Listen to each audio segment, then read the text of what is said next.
But today I heard, oh, well, we weren't invited. Well, you've been there for 3 years. You should have ended it 3 years. You should have never started it. You could have made a deal.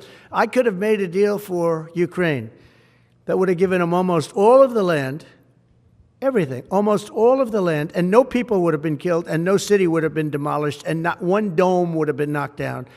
But they chose not to do it that way.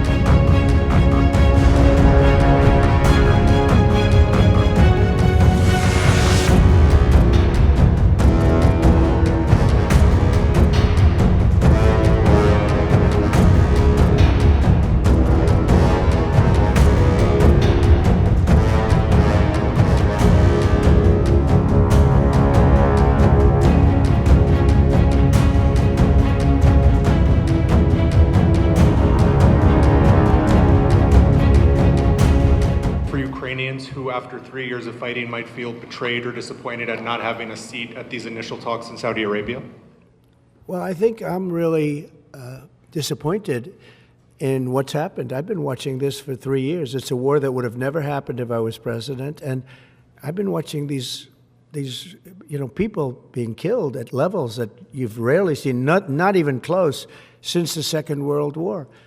And I'm very disappointed. I hear that, they're upset about not having a seat. Well, they've had a seat for 3 years and a long time before that. This could have been settled very easily. Just a half-baked negotiator could have settled this years ago without the loss of much land, very little land, without the loss of any lives, and without the loss of cities that are just laying on their sides. You have those magnificent golden domes that are shattered, will never be replaced. You can't replace them. A whole civilization has changed because of what. So when they're worried about not being seated, you mean somebody that should have gone in and made a deal a long time ago?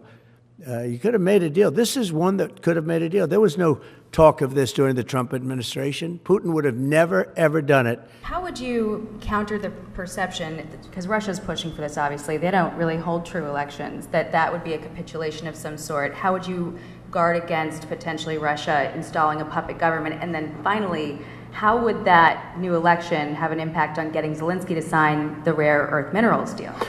Look, you have leadership, and I like him personally. He's fine.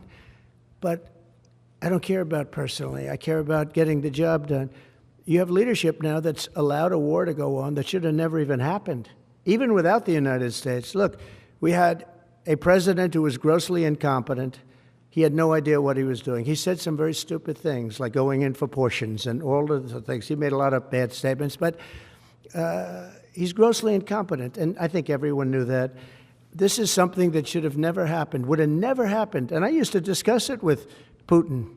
President Putin and I would talk about Ukraine. And it was the apple of his eye, I will tell you that. But there was never a chance of him going in. And I told him, you better not go in. Don't go in. Don't go in. And he understood that. He understood it fully. But I'm only interested. I want to see if I can save maybe millions of lives. This could even end up in a World War III. I mean, to be honest with you, you've been hearing now Europe is saying, well, I think we're going to go in and we're going to go. All of a sudden, you're going to end up in World War III over something that should have never happened.